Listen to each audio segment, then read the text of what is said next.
सौम्य को खुश करने के लिए मैंने ही आस्था को तुमसे दूर कर दिया था। आस्था ने भी अपने पिता की खुशी के लिए तुमसे नाता तोड़ लिया था। शर्मा जी कह रहे थे कि हमें पुलिस भी अरेस्ट कर सकती है, बिजनेस तो बर्बाद हो ही गया। और अगर पुलिस ने हमें अरेस्ट कर लिया तो बदनामी अलग होगी।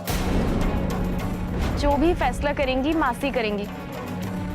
तुम आस्था को कुछ भी मत बताना, वरना तुम मासी के सामने बुरे बन जाओगे।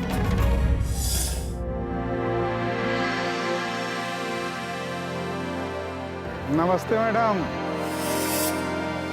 बहुत नुकसान उठाएगा सौम्य श्रीवास्तव। नुकसान तो बढ़ेगा, वो भी इतना कि कंपनी के साथ साथ सौम्य श्रीवास्तव का भी नाम मिट जाएगा। अरे वो तो मिटना ही है, चाहे पत्थर पर ही उसका नाम क्यों न लिखा हो। हड़ताल हो चुका है और सौम्य श्रीवास्तव बौखला गया है, बौखला। गणपत ने उसको धमकी भी दे दिया है। गुड, बस अब पल पल की खबर मुझे मिल जानी चाहिए। जी, हमने गणपत को बोल दिया है, वो हमको अपडेट करता रहेगा। उसका मैसेज है मैडम, पढ़ूं? पढ़ो। मैडम लिखता है कि सौम्य श्रीवास्तव पहले तो बहुत सयाना बनता था, लेकिन अब मीटिंग के लिए तैयार हो गया है। उससे बोलो कि इतनी जल्दी मीटिंग नहीं करेगा, पहले वो उसे परेशान करे, इतना परेशान करे कि वो मजदूरों की मांग पूरी करने के लिए तैयार हो जाए। ठीक है, करता हूँ फोन।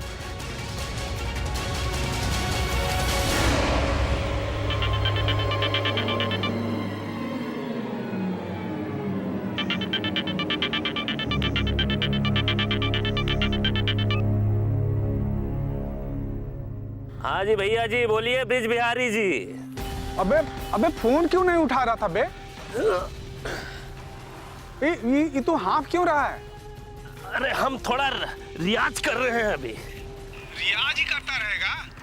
अरे कुछ खबर भी तो दे, काम कैसा चल रहा है? अरे काम तो सब ठीक चल रहा है भैया जी। अच्छा देख, मजदूरों की मीटिंग सौम्या के साथ मत होने देना, समझ गए ना? अरे नहीं होगा भैया जी, टेंशन जरा सा भी मत लीजिए आप। और हाँ, देखना जरा सावधान रहना। अरे भैया जी हम सावधान हैं, हम थोड़ी कोई विश्राम में खड़े हैं यहाँ।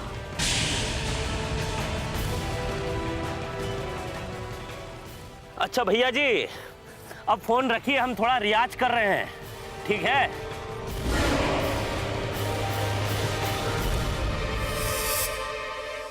मैडम लेकिन एक बात बताइए कि सौम्य श्रीवास्तव अगर मजदूरों की शर्तें मान लिया तो?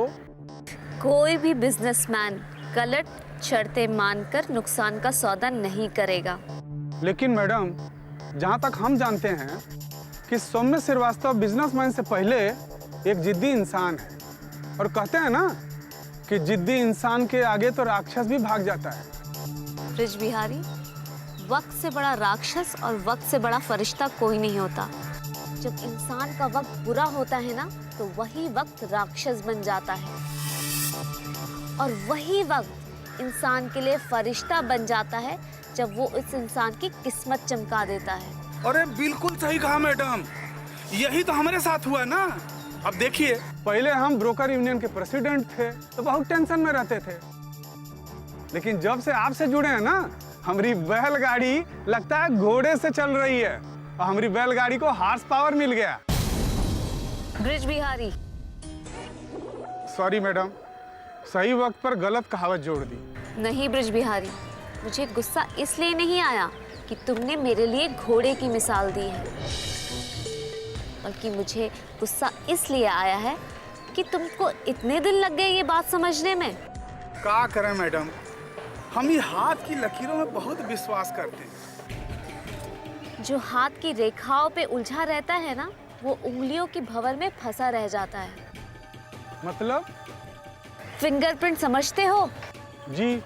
उसे गौर से देखना, उसमें रेखाओं पर भंवर होता है।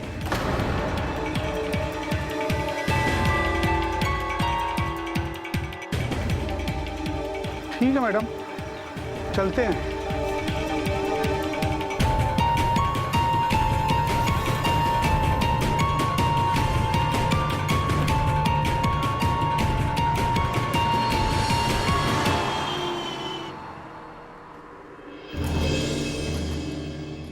सर, इंस्पेक्टर साहब आपसे मिले हैं।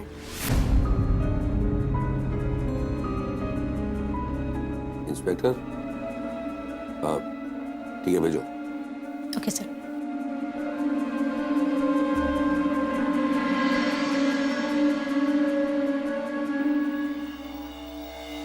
आइए आइए आइए इंस्पेक्टर साहब, आइए, बैठिए। Thank you. बोलिए, क्या लेंगे, चाय कॉफी? जी कुछ नहीं, थैंक्स। एनीवेज इंस्पेक्टर, आपको मिलकर बड़ी खुशी हुई। मगर आगे की बात सुनकर आपकी खुशी गायब हो जाएगी। क्यों भाई, मैंने कोई मर्डर किया है, मतलब डाका डाला है कि मेरी खुशी गायब हो जाएगी? हमें खबर मिली थी कि आपका गोडाउन नकली और मिलावटी सीमेंट से भरा पड़ा है। हमने छापा मारा और चेक किया तो वहां कई ट्रक भर के नकली सीमेंट पाया गया है। ये आप क्या कह रहे हैं? वही जो आप सुन रहे हैं। नहीं इंस्पेक्टर, ये सवाल ही पैदा नहीं हो सकता। मैं अपने बिजनेस को भगवान के समान मानता हूं। मैं जितनी श्रद्धा से, विश्वास से भगवान की पूजा करता हूं, मैं उतने ही श्रद्धा और विश्वास से बिजनेस करता हूं। आपकी सोच तो बहुत अच्छी है, लेकिन अपनी सोच को अंजाम तक पहुंचाना इतना आसान नहीं है मिस्टर श्रीवास्तव। मैं आपकी बात का मतलब नहीं समझा। बिजनेस में हर आदमी ईमानदार बने या ईमानदारी करे कोई जरूरी नहीं है। मतलब आप मुझे बेईमान कह रहे हैं? आपके गोडाउन में नकली और मिलावटी सीमेंट पाया गया है। जरा सोचिए, अगर उसी सीमेंट से आप फ्लाईओवर बना लेते तो क्या होता? मतलब इंस्पेक्टर, आप मुझ पर इल्जाम क्यों लगा रहे हैं? अगर आपको इल्जाम लगाना है तो बाबू पर लगाइए। बाबू कौन है ये? यस इंस्पेक्टर, बाबू, जो हमारे गोडाउन का इंचार्ज है। सारा गोडाउन वही संभालता है। पर वो तो वहां नहीं था।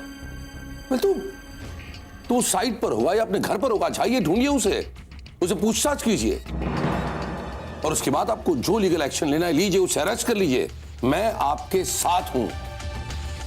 और इंस्पेक्टर साहब, मैं कानून की बेहद इज्जत करता हूं, और मेरा तो यह मानना है कि हमारे देश के हर नागरिक को अपने आप को आम आदमी नहीं समझना चाहिए, बल्कि देश का सिपाही समझना चाहिए।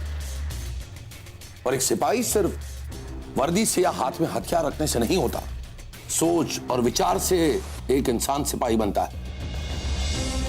और एज इंस्पेक्टर, मेरे लिए कानून का फैसला सराखों पर है। तो फिर ठीक है, आप मुझे बाबू के घर का पता दीजिए। जी।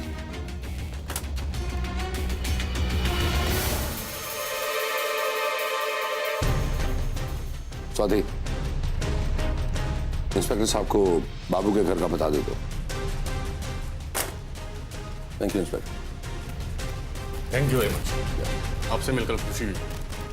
आपसे मिलकर भी बहुत खुशी हुई।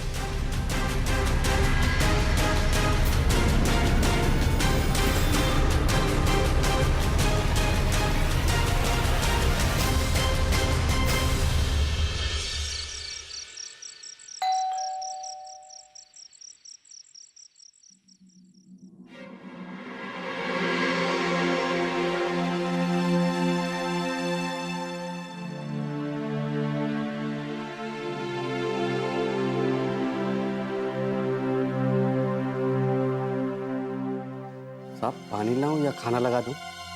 नहीं, कुछ नहीं। सब लोग कहाँ हैं? अपने अपने कमरे होंगे। अब हम कहेंगे सर तो आप समझेंगे झूठ। बहुत टेंशन में लग रहे हैं साहब। हाँ, लेकिन इनके टेंशन का जो कारण था उसे मैंने धक्के मारकर ऑफिस से निकाल दिया।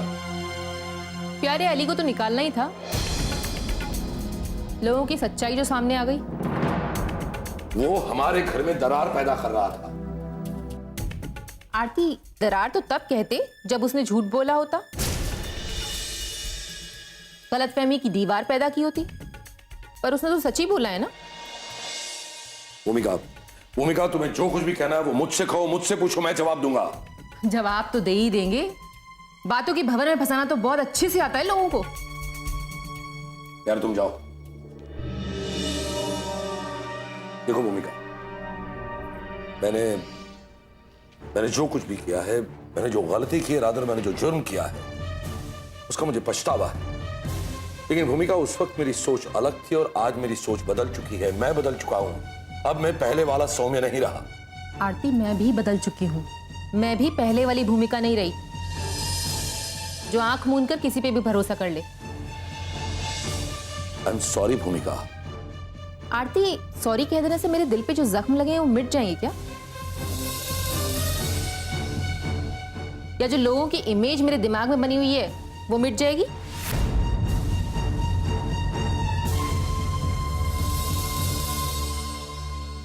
देखो भूमिका, बीती बातों को भूलकर जिंदगी में आगे बढ़ने में ही समझदारी है। आरती, ऐसा वो लोग बोलते हैं जिन्हें रिश्ते और जज्बात का एहसास नहीं होता, जो दूसरे की दुख तकलीफ नहीं समझते हैं। ये भूल जाऊं मैं कि इस घर से मेरी बेटी को निकाला गया है, या ये भूल जाऊं कि मेरे बेटे पर झूठा इल्जाम लगा के उसे हॉस्टल भेजा गया? लोगों की याददाश्त कमजोर हो सकती है पर मेरी नहीं। ऑलराइट भूमिका, तो तुम ही बताओ कि मैं क्या करूं। मैंने जो गलतियां की है, अगर तुम चाहो तो मुझे सजा दे सकती हो। Please please. आरती, सजा उसे दी जाती है जिसे गलतियों का एहसास कराना हो। भूमिका, मुझे एहसास दिलाने की कोई जरूरत नहीं।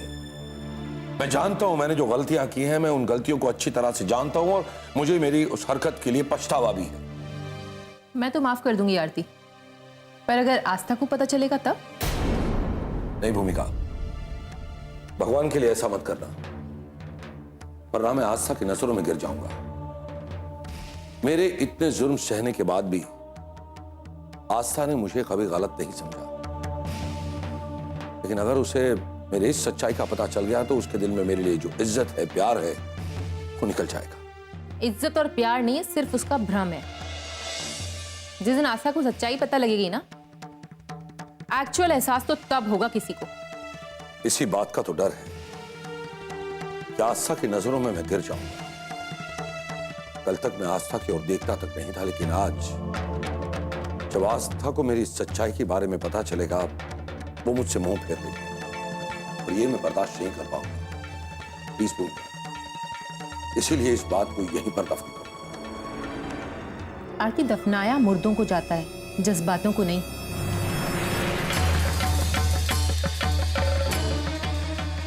आरती, भूमिका को समझाओ प्लीज।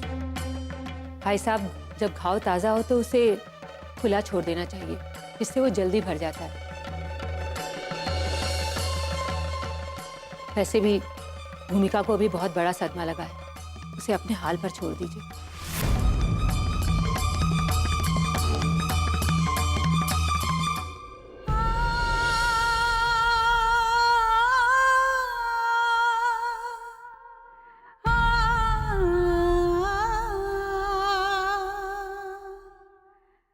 भूमि, रो क्यों रही हो?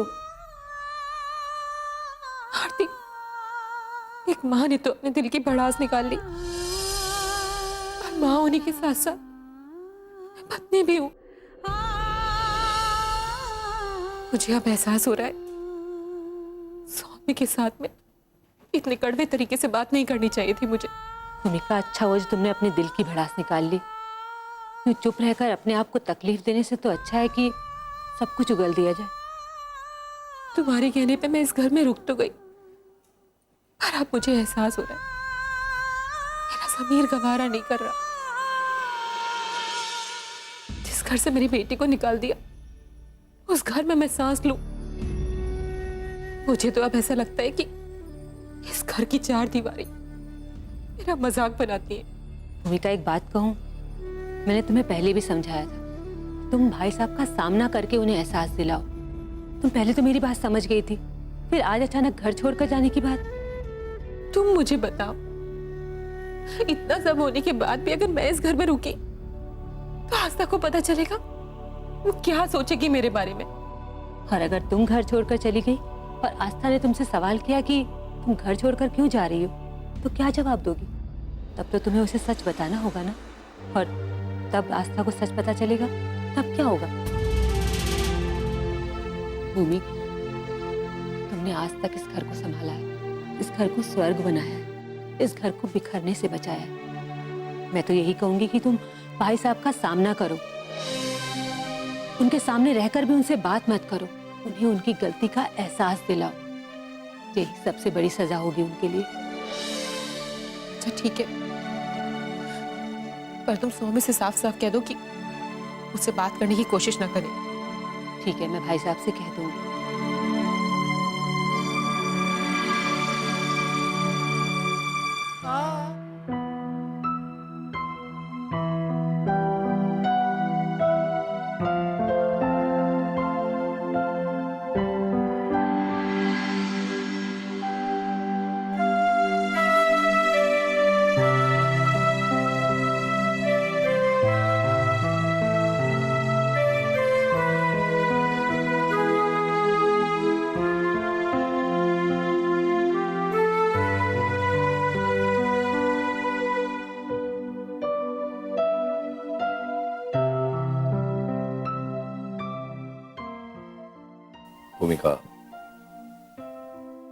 भूमिका, मैं जानता हूं कि मेरी इस हरकत की वजह से तुम्हारे दिल को बहुत चोट पहुंची। तुम काफी अपसेट हो। भूमिका, मुझे मेरी गलती का एहसास हो गया है और एज इफ तुम्हें मुझसे और बहुत सारी शिकायतें हैं ना कि मैं चीखता चिल्लाता हूं, बस आई प्रॉमिस आज के बाद में कभी मैं आपसे तुम पर कभी भी नहीं चिल्लाऊंगा। तुम्हें यह भी शिकायत है कि मैं तुम्हारे रिश्तेदारों के वहां तुम्हारे मायके तुम्हारे साथ नहीं चलता। देखो भूमिका, तुम जो चाहोगी मैं वही करूंगा। अगर तुम्हें मुझे सजा देनी है तो सजा दो, मगर इसी घर में रहकर सजा दो। मुझे तुम्हारी आदत पड़ गई है। मैं एक पल भी तुम्हारे बगैर नहीं रह सकता भूमिका। प्लीज, अगर तुम ये घर छोड़कर चली गई ना भूमिका, तो मैं दुनिया छोड़कर चला जाऊंगा।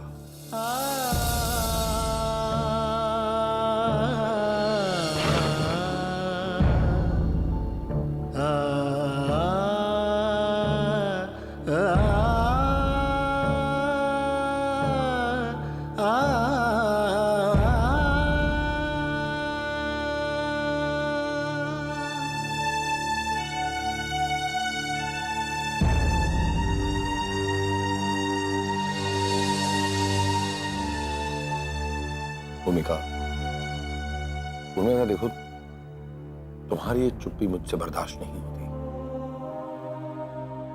और चलो, मेरे दिमाग में एक आइडिया है।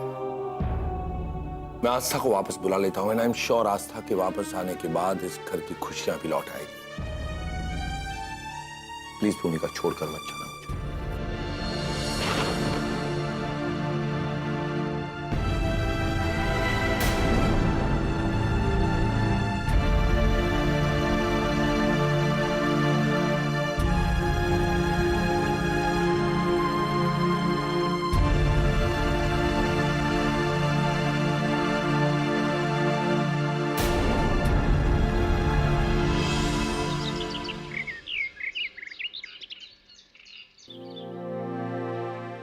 क्या हुआ? तुम इतने उदास क्यों? ब्रिज बिहारी, अगर तुम हल्के पड़ जाओगे तो दुनिया तुम पर भारी पड़ने लगेगी। क्या बात है, मुझे बताओ। अरे अब हम क्या बताएं मैडम, हमारी तो कुछ समझ में नहीं आ रहा कि कहानी में नया मोड़ कहां से आ गया। पुलिस तो गई थी सौम्य श्रीवास्तव को गिरफ्तार करने के लिए, लेकिन उसने पुलिस को कौन सी पट्टी पढ़ा के सारा इल्जाम बाबू के सर मढ़ दिया और अब पुलिस बाबू को खोज रही है। बाबू कौन है? अरे उसके गोडाउन का इंचार्ज है। इसका मतलब सौम्य को हम पर शक हो गया था, इसीलिए उसने चाल पलट दी। अरे चाल ही नहीं पलटी मैडम, हमारी बिछाई हुई चाल का बंटाधार कर दिया है। पर हमें इसी बिगड़ी हुई चाल से कोई चाल निकालनी होगी ब्रिज बिहारी, नहीं तो हमारी सारी चालों पे पानी फिर जाएगा। तो बताइए, आप ही बताइए, हम क्या करें? मैं ये तुम पर छोड़ती हूँ, अगर तुम होते तो क्या करते? अरे हम क्या करेंगे मैडम, हमको तो एक ही चीज आता है, या तो उसका टेटुआ दबा दें या एक गोली। गोली अंदर, दम बाहर। ब्रिज बिहारी, मैं जानती हूँ तुम्हारे अंदर आज भी वो ब्रिज बिहारी जिंदा है जो मार काट किया करता था। सही कहा मैडम आपने, बिल्कुल 16 आने सही कहा।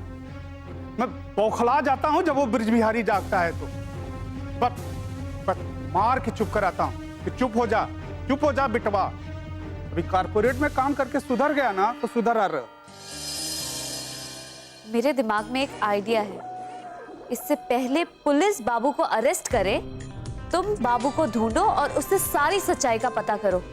बिल्कुल सही आइडिया है मैडम, हम चलते हैं। जयराम जी,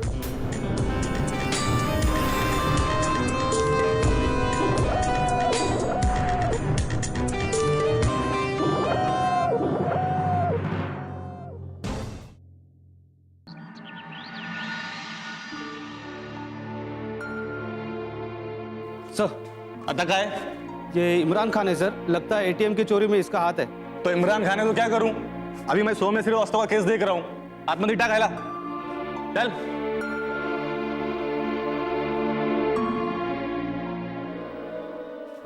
सर बोलो। सर बाबू पकड़ा गया। अच्छा, सर आपको दुख नहीं हुआ? दुख किस बात का? हाँ, जैसा करेगा वैसा भरेगा। लेकिन सर पुलिस वाले से पूछताछ करेंगे। हाँ तो तुम्हें क्यों इतनी चिंता हो रही है? नहीं सर, अगर उसने ये कह दिया क्या क्या कह दिया? बाबू पुलिस को ये कह देगा कि सीमेंट गोडाउन में आने के बाद मैंने उसे स्टील बिजनेस से यहाँ इस प्रोजेक्ट में ट्रांसफर किया, उसे गोडाउन इंचार्ज बना दिया। तुम्हारा ध्यान अपने काम से ज्यादा औरों के काम में रहता है। मैंने तुम्हें पहले भी कहा है कि तुम सिर्फ और सिर्फ अपने काम में ध्यान रखो। और एक बात तुम अपने दिमाग से निकाल दो कि बाबू इस डिपार्टमेंट में ट्रांसफर हुआ, उससे पहले क्या हुआ था और अभी क्या हो रहा है, समझी तुम? Sorry sir. मैं ये सॉरी कहने के लिए नहीं कह रहा हूं, मैं सिर्फ ये कह रहा हूं कि मैं जो कह रहा हूं वो तुम्हारी समझ में आ रहा है। जी sir. You may go now. Okay sir.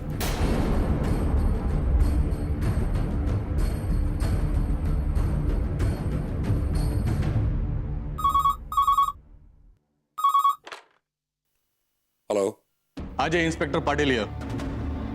हाँ मिस्टर सौम्या श्रीवास्तव, हमने बाबू को अरेस्ट कर लिया है। क्या आप इसी वक्त पुलिस स्टेशन आ सकते हैं? यार श्योर आ जाऊंगा, ये तो मेरा फर्ज है। Okay, thank you very much.